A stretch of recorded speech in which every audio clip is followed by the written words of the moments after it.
sort of live. Sort of. And welcome. Hear ye, hear ye. Here we are live on twitch.tv/ NYVGC. And welcome to the ILP Podcast LLC and the New York Video Games Critics Circle Playing with Purpose charity streamathon.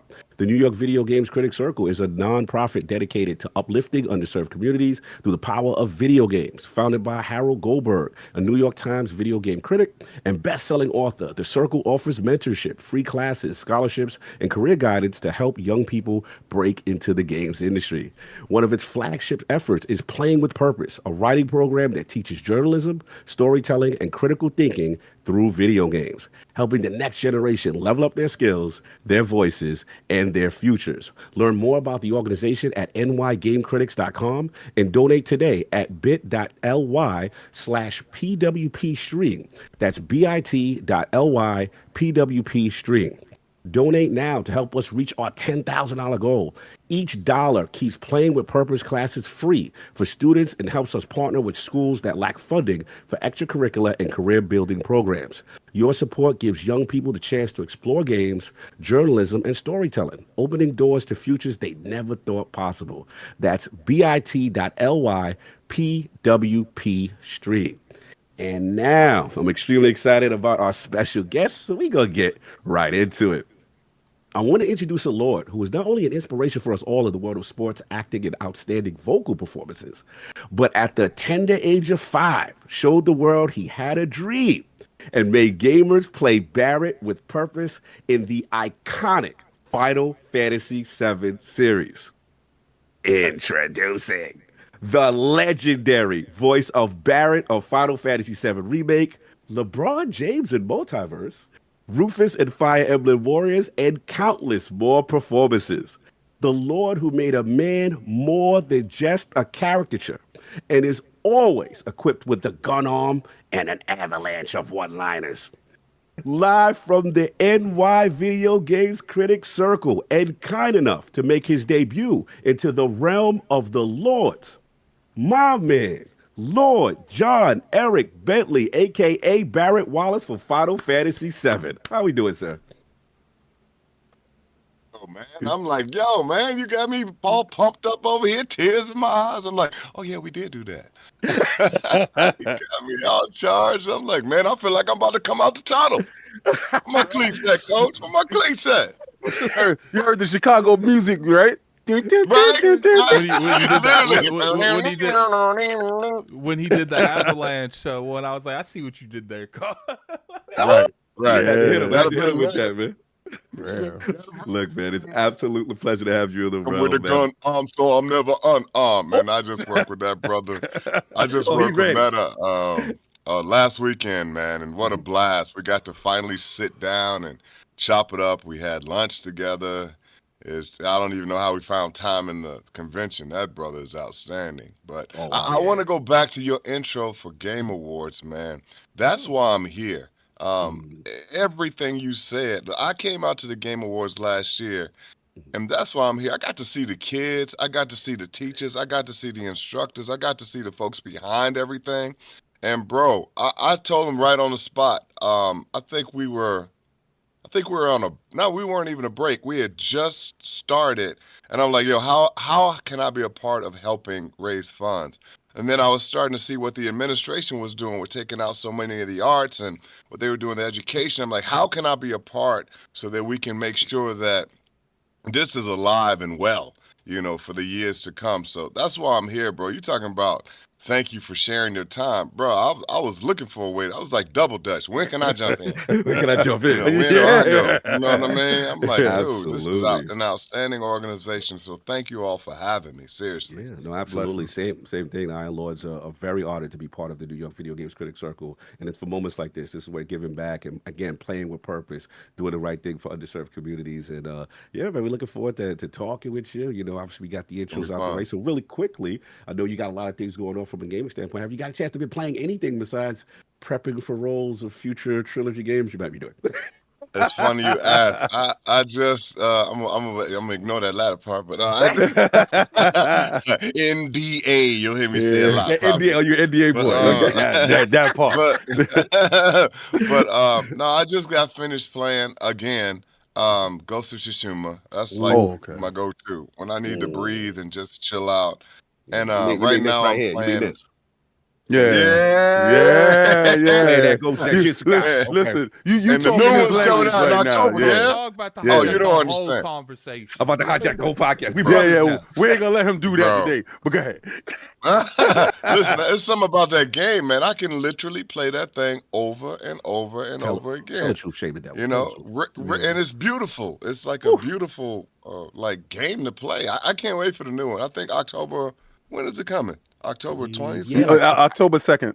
Yeah, October 2nd. October. Yeah. I just put up the latest video on that. Let me ask you a question. Like, if you could have did a character, right? What character's on your bucket list? Because I got one that I think that you could have did that would have been really great. But what character's on your bucket list? Okay, on the real tip, Yeah. if I answer the question, it's more like I'm just good to play whatever work I can get that I Right. can, glorify a character and just bring him to life. But I honestly would love to do, like, because I think a lot of the characters that I would want to play, I think the artists who did them just killed it, right? I would love to do a Blade. I would love to do a Black Panther. Here we go. That's what I had in mind. But go ahead, sir. Yeah, I would Yeah. love to do a listen, Kratos was done excellently. I mean, Yes. that brother, I couldn't touch him with a doggone 10-foot pole, telephone pole. Couldn't even pick up the pole. But those are characters that were iconic for me watching and growing up and everything. But so was Barret, because that was my first RPG, and I'm like, yo, it's a black dude in it. And I played it. I'm like, he didn't die? Oh, this is on. This is great. So I got hooked on that early. Because it was in the 90s, man. Yes, Every time we did yes. a movie, we was in the movie. It's like, let me go and check that out for everyone. First scene, we out. We out. Maybe 15 minutes in the movie, we out. But no, I'm joking. But on the real, man, I don't really have characters that I think that I would want to do that haven't already been done with excellence. You know what I'm saying?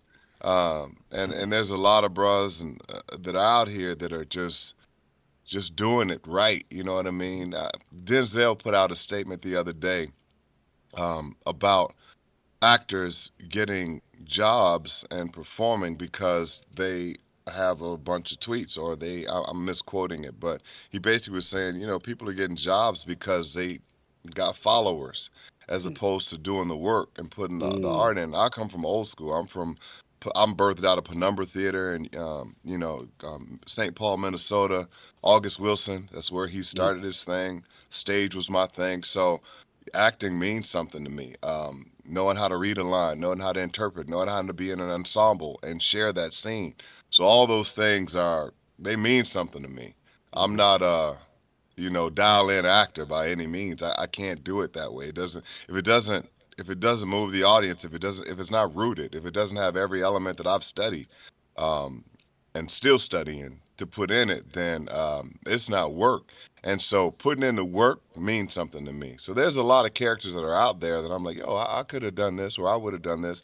But then you're talking about somebody who has an issue with, okay, man, I wish I would have had that line back while I'm playing the game. I would have done it with this tonation, or I would have changed the staccato to the legato, or you know what I mean? So I'm always trying to perfect my craft. So you had a well-versed look with Barret before you got the role, right?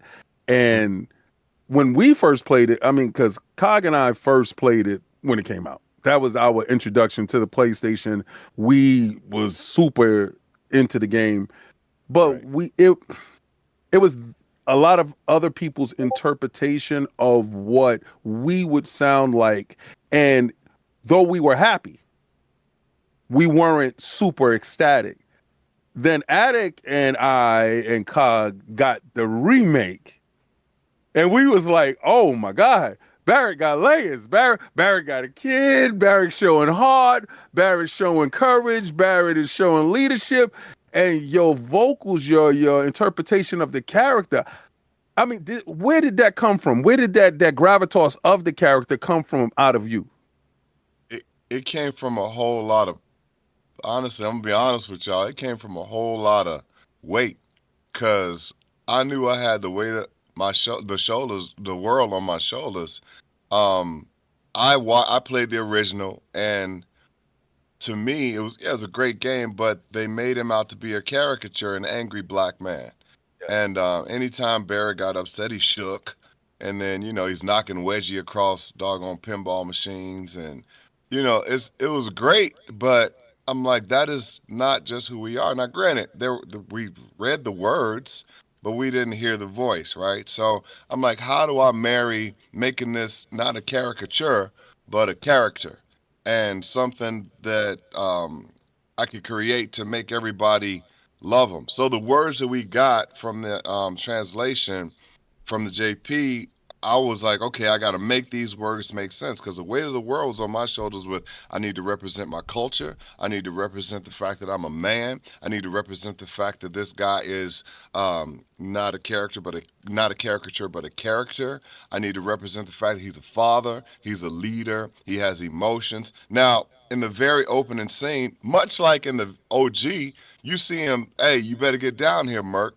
He's hardcore, like, yo, who is this dude? Who's Cloud? Who is this guy? You brought him on TV. He better be worth every gill, right? And then in the elevator scene, you see him big and going off. So that was the clip that everybody saw when we did remakes. So everybody was like, oh, And then you get to see all of a sudden he has somewhere to go to show you why he's that way, especially in Rebirth. So I just wanted to do him justice, man. You represent your culture, you represent your people, you represent your family, represent yourself. I didn't want him to be like a buffoon. I didn't want him to be like a lot of people thought he was going to be because they played the OG. I'm not saying that the OG made him a buffoon, but they sure did make him an angry black man. And I just wanted to Mr. T with a gun. Yeah, literally, like literally, and I didn't want to. And listen, all shout outs to Mr. T. That is a beautiful individual. That man is incredible. Like, I don't know if you've ever been around him, had a chance to interview him. He's a great dude, man of God, God-fearing, a tender-hearted guy. But he's playing a character, and at the time, that was the character that he was playing. I just didn't want Barret to be a caricature. Right. Especially during our time. I mean, man, dude, we came out in 2020. Yeah. The weight of the world was on everybody. Right before the pandemic and all that other stuff was going on. We had, we had George Floyd. It was a perfect storm. We had the pandemic. We had crazy administrations. We had crazy things happening, wars and rumors of wars. And, it's like, well, it came at a perfect time to do it right. So I'm like, all right, preparation is, opportunities here. So let's perfect this. No, absolutely. No, well said. Well said. I want to back you up just a second in reference to, obviously you said that you played the original, but we want to get you back to your video game system history. What kind of got you into video games a little bit, and what's some of those first systems, games that, you started playing that get that passion? Oh man, that's easy. That's so easy. I was the only child. Bottom line. Only child and a latchkey kid. So he's my buyer. I was walking through Sears one day with my mom because she was buying me some doggone what are them jeans called that you had to get patches for later? Lee with the patches. Lee's with the patches. Yes, Lee. Lee jeans. Out the Lee jeans. Because I wore them out and I was a kid. I was wild. So I saw the Atari system. And I'm like, Mom, can I get that? And she's like, no, we don't have enough money for it. I was like, all right, next year. Mom, can I get that? And she said, no, we don't have any money for it. Then one day I woke up and it was there for my birthday. And I'm like, I got Atari. Should have never got me Atari. Because they did everything in their world to get me off that doggone thing. I was hooked on Atari. Space Invaders. Asteroid. Even the basketball joint. Centipede like a mug. I mean, and Adventure was my game. That was my jam. Adventure was my jam because my mom was a school teacher and she taught me to read at a very young age, right? So because of that, I read the Iliad and the Odyssey. I think I was maybe 8 or 9 by the time I read it, and reading Greek mythology all over the place. And I remember one day saying, "Hey, Mom, when's the next one? Can I get get the other book?" She was like, "Baby, that's it. You read everything." I'm like, "What are you talking about?" Because I read a lot of comic books too. And you a king already Yo, pocket right now. you see all the statues behind me. Yes. Yes, Oh, sir. listen, everything you got back there, that's from Sideshow, yeah? Yeah. Oh, Oh y'all no. brothers Okay. now. So It's now these are XM Studios. I'm the king On of the XM. farm. Yeah, Yeah. but I definitely do have a bunch of side shows around me though. But see, I love okay. that. Yeah, See, now you that's talk just about one- language because that's comic just books one and stuff. side of his basement. That's just one side. Yeah. He's got Yeah, a yeah, whole one other side. one section of the museum. It's not about me. It's about you though. Hold on. So where are you? Are you on the East Coast too? Yes. I'm All right, in if Mount you get Vernon. out here, we need to figure out when you get out here because I got great friends at Sideshow. I go to Sideshow like maybe once every 2-3 months just so I can, be happy. Oh, It's John, one of my happy John, places. don't do this to me. It's over. Oh no. You gotta let me know when you're out here. Here Yes, lies King. I'm here. Yeah. So because you're on the West Coast then, right? Yes. Because all right, so one year we were supposed to go through because I do King of the Statues. This is not about me. This is about him. We're gonna get over this really quickly. No, we fanboys. It's all about us. That's right. So check it out. I was supposed to go to Sideshow and do something. Pandemic And you hit. did? Pandemic hit. Oh, okay. Destroyed everything. So Now and you gotta let my me know. You my only link back in, man. You sound like Princess Leia. You're my only hope.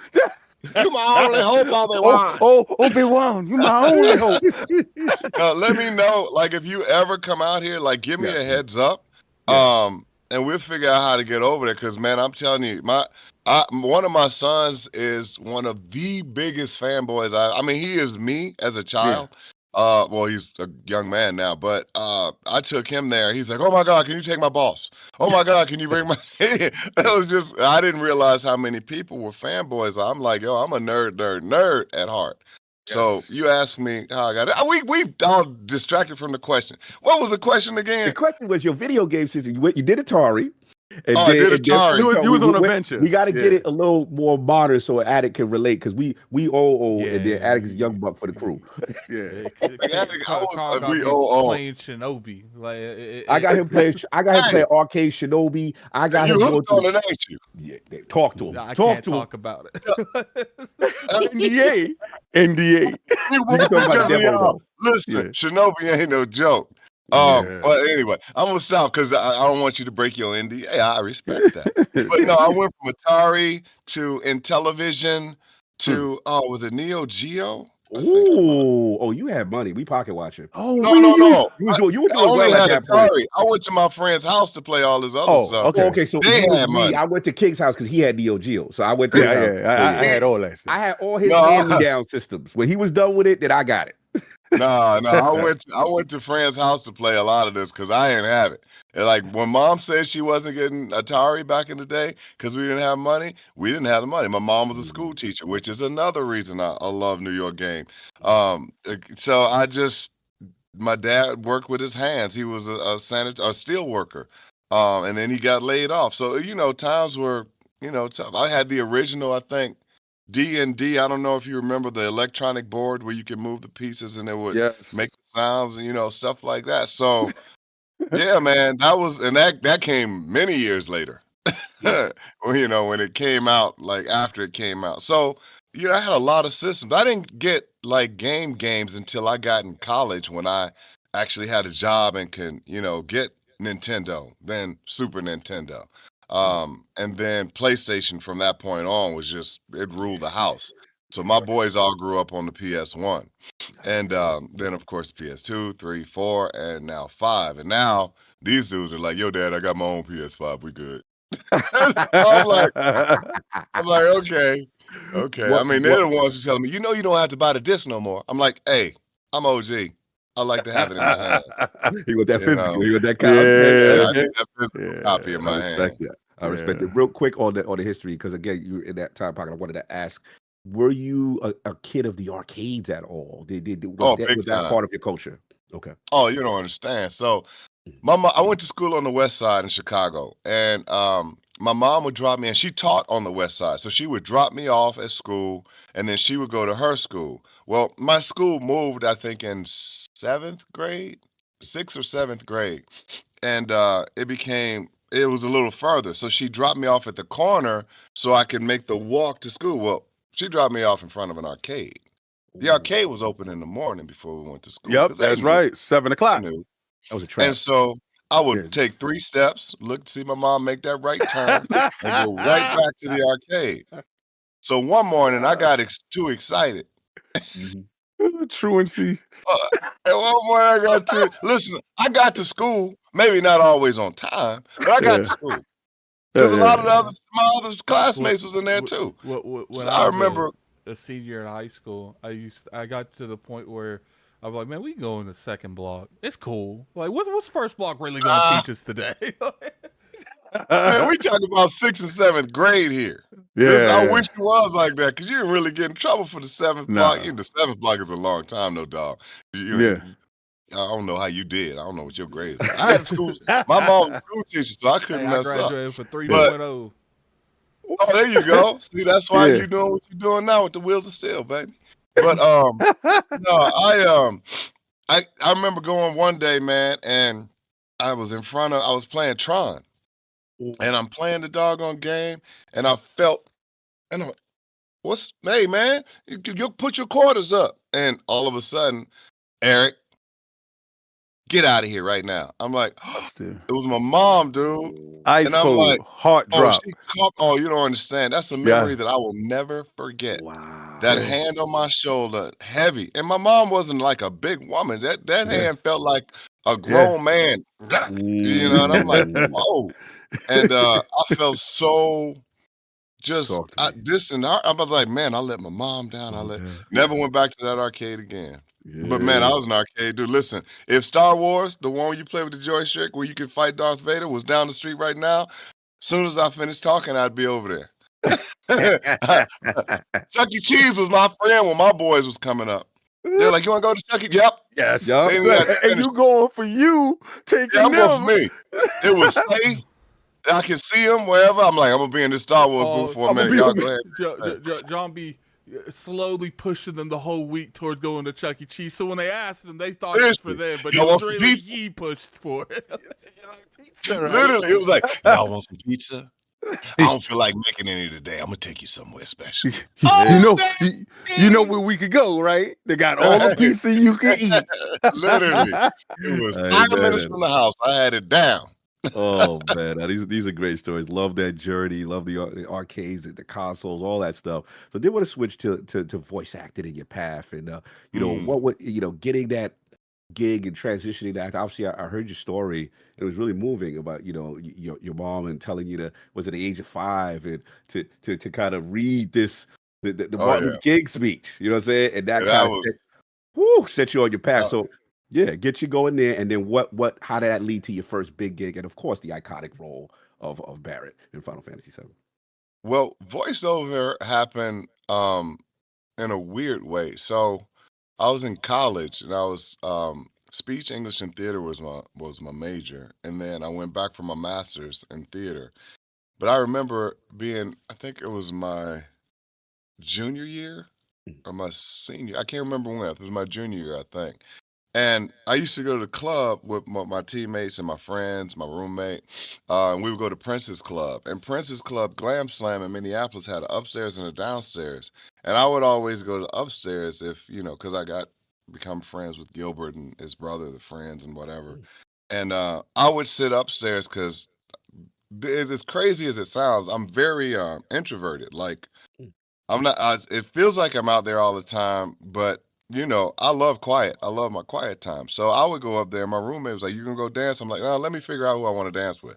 So because I could look from up there. And so at one point, I was like, "Hey man, watch this. Watch what's about to happen." So this guy would go and talk to this girl and ask, "Hey, can I have your number?" And I would do the voices of the guy and the girl or whatever I saw happening. So it got to a point where Keswick was my roommate. He was like, "Man, that's hilarious." And then my other teammates were like, "Yo, that's hilarious." And then I turned around and I noticed there was other folks watching it, and I was like, "Oh, my bad," And that's how I started doing voices. And Mm. I'll never forget my frat brother Walter Bond said, "Hey, you can make a living." Okay. Oh, he froze. Oh, you froze a little bit. Yeah. Hopefully, we get. He dropped out.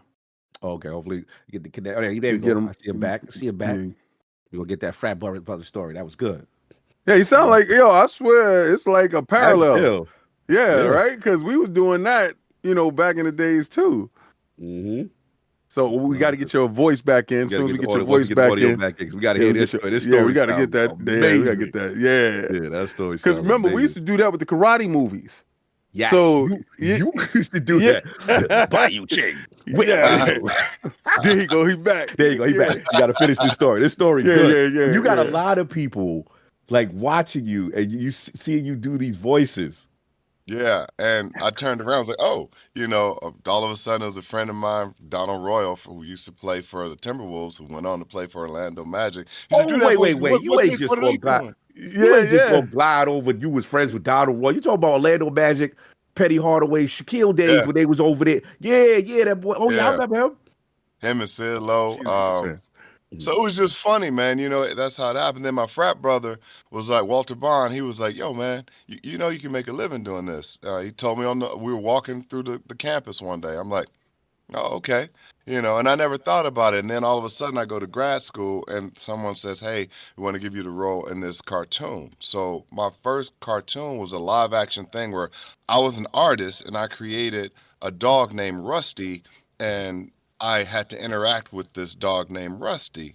And so that was the first time I was like, "Oh, this is what Walter was talking about. Oh, this is me doing, oh, I get it." And so I kind of got hooked on there, and all that, being the only child thing, making voices in the mirror, doing different voices when I was watching cartoons was a kid, turning it down and saying, "I can do that. I can do that. I can do that." Matching flaps, so to speak.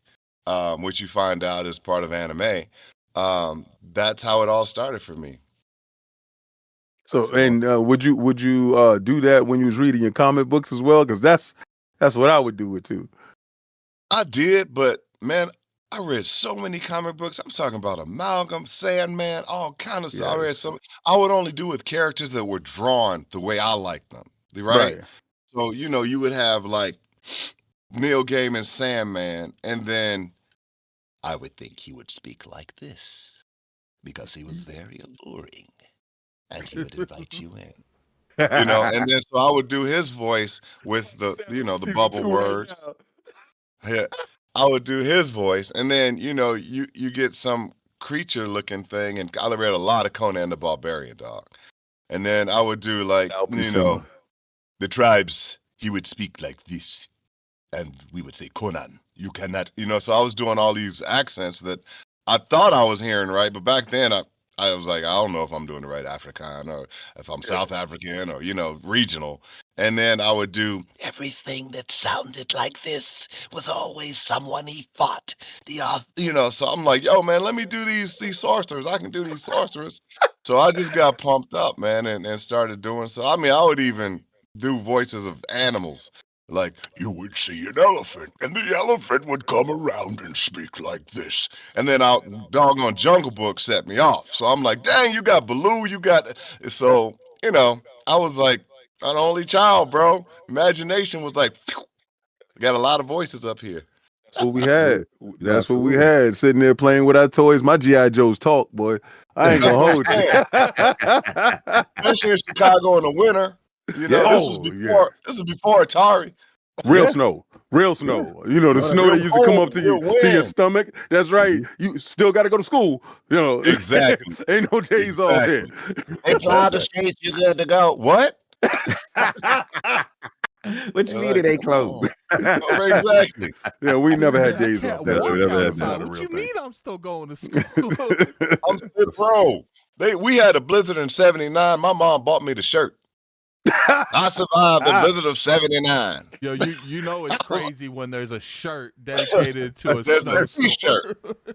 It literally is a white shirt with some red words. I survived the blizzard of '79. I'm like, okay. Shirt, act like you gonna wear that shirt in the blizzard. It's like, why can't it be at least a long sleeve? You trying to make me freeze Exactly. too? Like, Exactly. Oh, no, I wore it all summer. I'm like, I survived it.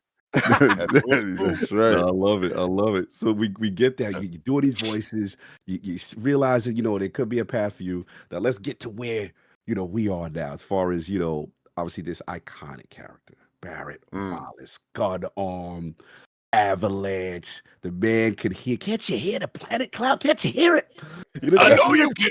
I know you can hear it, right? Iconic elevator scene. I mean, we're introduced to you pretty early in this series. And obviously King and Attic, Attic is one of his favorite Final Fantasies. Obviously, I consider Final Fantasy VII the GOAT. I'm just going to put that out there right now. I feel you're part of the GOAT franchise. It's pretty special. I want to add on to his question. I want to know, like, what you was doing when you got the call that you could potentially be Barret. Like, how you felt in that moment. Talk to us. First of all, I didn't know who it was because, they don't always tell you the project, the real name of the project, or the real character. You don't really know. So I got the call from Rita over at Skylark Sound. She's a doll. She's a sweetheart. She's the casting director, booth tech, everything.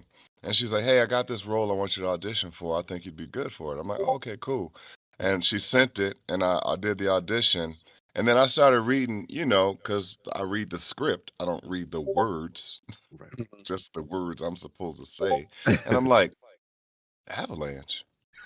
Wait a minute. No, was you a little bit of denial? Like, okay, maybe I'm reading too much into this because I want this. Like, oh, you don't. I was in denial until they called me in, and I was like, wait a second. We got the call back. I said, baby, I told my wife, I said, baby, I think this is Barret Wallace. She said, what? I said, I think this is Barret Wallace from the video game I played back in the day when we got married. She's like, what? I was like, yeah, I think this is Barret Wallace. She said, oh, okay. Yeah, right. Yeah. We got all these auditions. She's just like, go get it. I'm like, okay. So we did it, and I had like 5 different voices I was gonna do. Okay. And I literally went in, and I did the audition, and it took a long time before we found out that we got it. But I remember doing the audition and going, okay, I got 5 different ways to do this. I can do it this way, this way, this way, this way. I can give you a sample of each one. They were like, oh, just narrow it down to 2 or 3. I said, all right. So I did 2 or 3. And then the second one I did, I'm like, well, this is basically one of my uncles and one of my dear friends, William Horton, who I grew up with since 5 years old. So I'm going to put these voices together. And then on top of that, I'm going to put a little bit of John on there because you always got to put, self. And you always got to you always got to relate to yourself with different characters, I think. And so I put those 3 layers in there, and that was the one that they chose, and the rest is history. But the wait was crazy. The wait was a long time. And Rita, I would always text, hey, Rita, do you know anything? Have you heard anything? And then one day she called me. She's like, hey, listen, I know you've been calling, you've been asking all this stuff. You might want to sit down. And I'm like, oh, dang, we didn't get it. She's like, yeah, and she sounded like that too. Like, she got you. Good news. She got me bad, news. dog. She's like, you might want to sit down. I just want to let you know you got the role. And I'm like, what? Man, I can't even do it now because my throat hurts. What? Man, I just screamed. My wife said, what's wrong? She gave me the what's wrong? I said, we got it. We got it. We got it. Oh, my God. My kids were like, man, what's wrong with you, Dad? I'm like, we got Barret. Really? Because they understood the weight of it. So, and my wife was just like, you got a job. We get to eat. But I didn't know it was going to be this big. I didn't know it was going to be this big. And I remember Alex Main over at CooperCon, he said, yo, do you realize what this is about to be? I'm like, yeah, we got Barret Wallace, man. I've been playing this since I was. No, he said, do you realize the fandom, how long this has been waiting? He broke it down. how Yeah. long this has been in the making, Oh, when this was announced. yeah. Over, and this was in Europe. We were in London at the time, and he broke. No, we were in Canada at the time, Mhm. and he broke it down. He said from here to the States to London to Portugal to. I'm like, what are you talking about? Oh, I didn't yeah. understand the bigness of Oh, it. grown man And tears. I remember oh that yeah, video. oh, Hmm. and so the grown man tears came after I went to my first convention, and I saw people applauding the fact that we got 7, which I was one of those dudes, right? And then they're like, "Yo, what you're doing is great." And I'm like, "Oh, okay, cool." And accolades and all that stuff. I'm like, "Yeah, yeah, cool." Well, thank God for giving me this platform. But I didn't realize the platform would allow me to speak into people's lives, to speak joy, to speak happiness, to give a hug, to give a friendly gesture and a smile. I didn't realize that the calling for this was beyond me. It was to put me in a position to, especially because it came out of the pandemic, to let Yeah. people know, hey, it's okay to go on. Hey, it's gonna be all right. I've had so many people say that, hey, my brother he introduced me to this. He's no longer with us. My father passed, and you remind me of my father. I was gonna commit suicide until I played the game. When I hear stuff like that, that's the part I didn't realize was gonna be, this mantle, right? Hmm. And I'm gladly taking it on because I'm like, if the Lord bless me with this, and I'm going to do everything I possibly can to represent Him in it.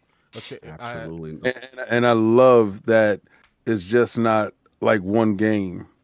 It's over It's a 3, yeah, nice, good 3. And yeah, I that's mean, cool. and it's not, it came out this year, it came out the next year, and came out the next year, and it's done. No, no, no, no, no.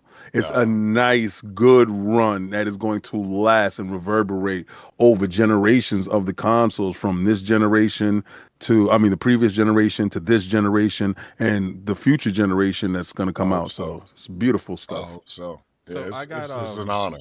I got 3 questions. You can answer these pretty quickly because I know we're running out of time. One, what Oh shit, was your favorite line that you did? 2, bruh.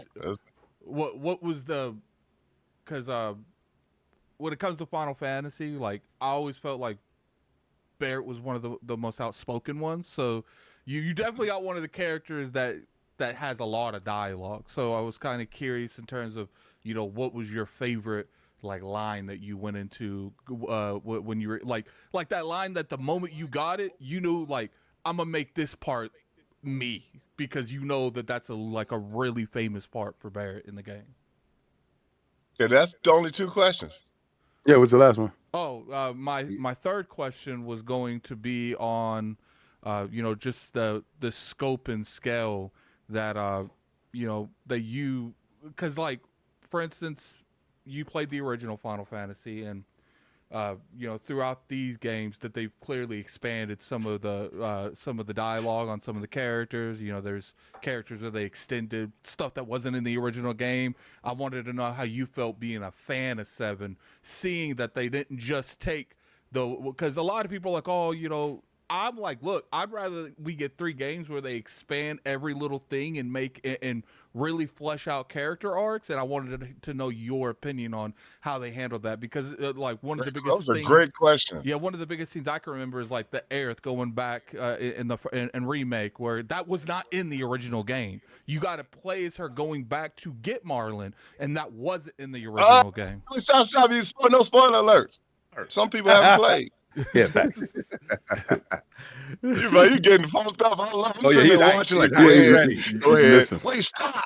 I really want to say stop. 'Cause I love Yeah. seeing when people get pumped up. Well, first of all, the first question,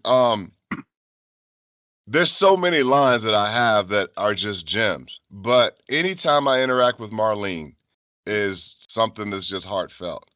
Uh, in the Rebirth, my scenes with Dying. But then there's scenes with me and Myrna that Mm. I didn't see coming because Wow. that wasn't, you know. And so anytime I get to do the heartfelt scenes, anytime I get to do the bantering with Cloud, with Red, now with Yuffie and Yes. Rebirth, um, those are all heartfelt scenes. So I got a lot of lines, when the plate falls, Mm. the scene with Dying, um, the stairs. Yeah, I There's love so the many stairs, scenes, walking up the man. stairs. There's so many scenes. So there's so many lines are my favorite lines. Um, Now, as far as the development and what you were saying, there's so many levels and aspects as to okay, this is new, this is cool, but the well, I forgot the question how you worded it, so I want to make sure I answer it directly. Yeah, it was just The pretty third much like question. where they're expanding on so much of the game and not just telling it word for word on the So original one. How this did is you what I feel tell about people that? because so originally, like when they got the hints, everybody that got fandom got the hints. Oh, this is I can't believe they. What about the OG? They need to bring back the old actors. They got, and I was like, yeah, I hear you. I hear you. I get it. But it's called a remake. That part. Rebirth. Make. So why would you want just the OG all over again? Just prettier. Be careful. Why not expand? That's a contentious subject for some. Some are very Oh, I sensitive know. towards that. Oh, I know. A lot of people wanted the original. And I'm like, yeah, I'm down for the original. But we have a platform and an engine that allows you to have a whole world that you never had before. And now give you a whole new way of seeing it the way the artists wanted it back in the day. But they were confined for 3 discs and they didn't have the bandwidth or the space to do it. So now we got something. This is called a remake. It's not a copy of the original. So they made that. Square Enix made that decision, not us voice actors. Square Enix made that decision. We just got blessed to be a part of their decision to make a something incredible. Yeah, I got one question. Was it strict adherence to the lines? Or was there a ability to improv anything? And if there was an ability to improv anything, see, because I knew he's going to ask that question if you had any favorite lines. My thing would be, what would be your best improv line? Or something to you. Yeah, because I know John had to put his foot in it. So I want to know at what part did John put his foot in it, if he was allowed to put his foot in it, that part. So when you go into a booth, you hear the Japanese voiceover reference. Right. You have a certain amount of time where you can say the translated English reference. So you have to say whatever you're going to say, whatever's written within that amount of time, right? And you have to figure it out on the spot because we don't get the scripts ahead of time. We go into a booth, 4-hour sessions, and you do your thing. No one's with us. We're in there individually. So I'm just giving you the history of it so you guys can understand how incredible this process is. I'm not in the booth with Cody. I'm not in the booth with Susie. I'm not in the booth with Breezy. I'm not in the booth with Britt. I'm not in the booth with anybody else. It's just individually going to the booth. Yeah, quick question. Right? Is there ever any times that you do multiple people in one room, or is it always single air? No. Okay. No. So it's kind of like I always equate it to the Bible. You got Genesis, Exodus, Leviticus. So you got all these different writers, not all, but you got several different writers of the New Testament and the Old Testament, but they put it together and it's like, oh my God, how did this happen? But you understand what I'm saying? So you have every individual and our director, our booth tech, we got Kurt, Justin, Bob. You got these few individuals put this thing together with a team that gets our edits, gets everything, and put it together as if we were all in the booth together. So that's the beauty of the creation of it. But as far as, me doing my thing, it's just like we don't have much time to, improv. The only improv they said was like, hey, John, you're on the elevator right now and it's going slow. We just need you to say something. And so it's like, another day, another trouble, climbing stairs, so we get to do that. Or, hey, John, you're running on these stairs. What would you say if I hate stairs, all these different things. So you only get certain things. And I think only certain characters get to do improv as far as, I know. So there's not much you get to do. It's just how you deliver it. Does that answer your question? No, that definitely answered my question because I did not know the process in which y'all actually work. So this is all new to me. Yeah. Right. Because these guys actually follow voice actors and go through the whole process. And I just made sure my behind was here today. Right? I'm gonna let you know that. That's real. No, I had a quick question in reference to, obviously this is an iconic franchise. You play an iconic character, but just recently, this franchise was exclusive to just one platform and now expanding to, the Xbox platform. And our audience was extremely happy to hear, finally, that they get a chance to play Final Fantasy VII and the remake. So, like, with this game finally reaching more audiences, PC, Xbox, things of that nature, like, does Barret have anything to say to the Xbox community and other people that are getting a chance to play and see him for the first time on their platform? That's because it's on PC now. I forgot. Play the game. You like it. And if you don't, I'll come looking for you. We might need some target practice for Avalanche. Not with my gun armor, you understand, but maybe with some materia thrown at you. So that's what I would say. The Xbox community approves of this message. Yes, we love this. This is beautiful, man. This is absolutely The beautiful. controllers play the damn game. I love it. I know we get close to time, but back to the main event, and just like the reason, we're here, playing with purpose, New York Video Games Critics Circle, supporting young people through video games, journalism, and storytelling. Any of those listening to the stream, why should they get involved? Why should they contribute, Lord John? Oh my gosh. Do you know what it does for the community of young minds who have so many creative ideas that can't come out? This is why. And this is another thing. I was sitting in the audience. I'm like, man, look at all this beauty. Look at all these people speaking and all these awards that are getting out. We keep doing all these doggone reboots of movies, and we keep doing and the same scripts and everything, and going, hey, we can do this, and we're going to make this Walt Disney movie live. And I'm not knocking any of that. I'm loving it. We're bringing some of these cartoons to life, but there's a lot of original ideas out there that aren't getting green lit because the people behind it don't think it can make money. Give it a chance, give it a try, because the young folks that I got to meet, man, they're creating stuff, and they shared some stuff with me in the lobby when we finished. I'm like, oh, that's a brilliant idea. But how do we get it greenlit? How do we support it? Well, by you donating, it helps them not just continue to do what they're doing, but continue to get in front of people to present these ideas to get them greenlit.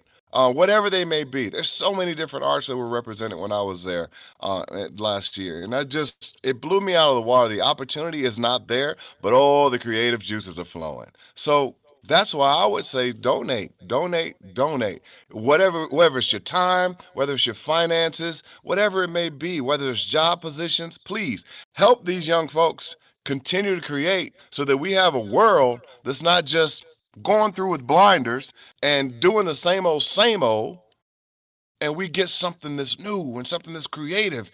Who knows if you got the next biggest director walking next to you saying, hey man, if you could just donate $10 more, $100 more, $500 more, I can continue to create this content. That's what I would say, man. I got to watch them. Not to mention, like, we always need fresh new blood in any industry. Doesn't matter what it is.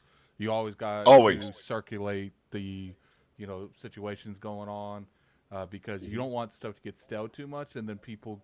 So that's kind of like, especially in gaming where we're at right now, like it's too comfortable making the easy money and not go out and try to make the unknown money. Yes. Give it a chance. Try something creative. Try something different, man. And you got a lot of kids and a lot of young adults that are that answer. But they'll never have a chance if they don't have the finances behind them. No, well said. And we got that link in the stream again. We're just having little issues putting it in ourselves, but just for emphasis, that's bit.ly/PWP stream. That's bit.ly/PWP stream. Shout out to Be a Pig Man who put it up. And make sure you guys go hit that link and donate to a good cause, man. This is an absolute awesome experience. Final question that we ask all our guests in the realm of the Lord before we head out on this good cause. I think I know the answer. I think I know the answer, but Lord John ain't ready. We got to see. So I need no leading Lord the witness, King. No leading the witness. All right, I'm gonna try. I need Lord John's top 5 video games or franchises of all time. No particular order. What is important to you? We already know Ghost of Tsushima. That's incredible. That's my brother right there. And then and then Uncharted was off the chain. Okay. Red Dead was incredible. Love you. Red Dead's incredible. What am I at 3? Yeah, you got 3. And then Last of Us, the video game. Let's go. Unreal. Okay. What is the other one? I just got into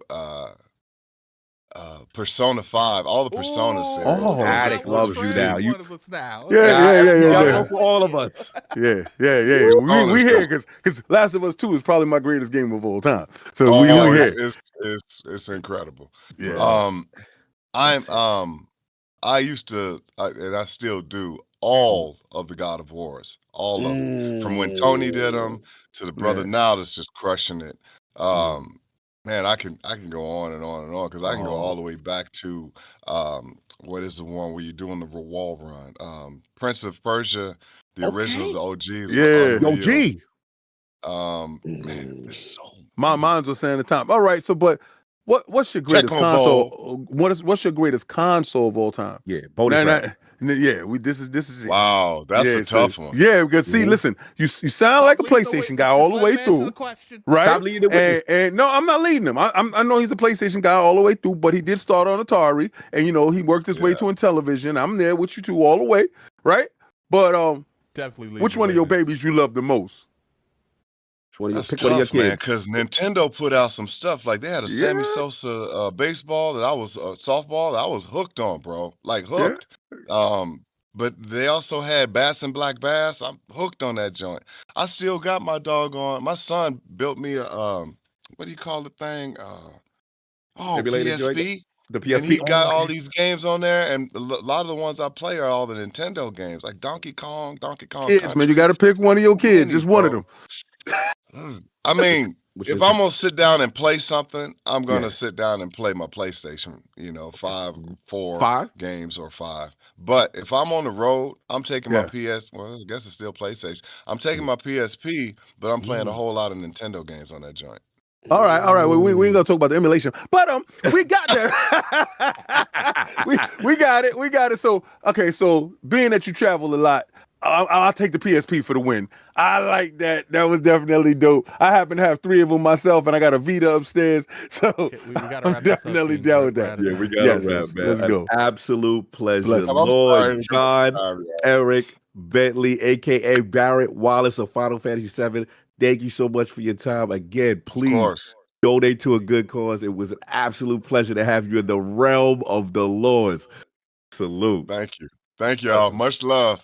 Thank you for soon having me. Inside show. No, we yes, I'm still. When you come out, let me know. I definitely will. You can ask Cog. Like, I've been very vocal about we need to get more voice actors on the show. Like, Oh, absolutely. We'll do it. You should. You should, man. Let me know if I can help with that too. I'll try to see who on the team can do it. I know Caleb Pierce would do it for sure. Paul Tento, who's the voice of Kate Sith, he would probably love to do it. He's doing a charity cause right now too. Are we off? I'm not taking time, right? No. No, we good. Yeah, Did they take us off yet? They took us off yet. Yeah, we muted now. Okay, now we muted. We muted. Okay, cool. we're good now. Breezy, Brianna, I'm sure she would if she has time. She travels more than me. Susie, folks would love to do it. Man. William. Like, I have no problem with that. So much on like the studios, the directors, the people that make the game, but we don't focus as much as we should, like as content creators and podcasters, on the people that voice act the characters that we love. Because essentially, without your guys doing what you do, we couldn't emotionally connect with the characters. So. No, I'm a snob. I'm an actual snob. So when it comes to guys, video I'm games, just gonna move you into the stream waiting room so I can swap Adam in. But please, thank you so much. You guys did an awesome job. That was such a great interview.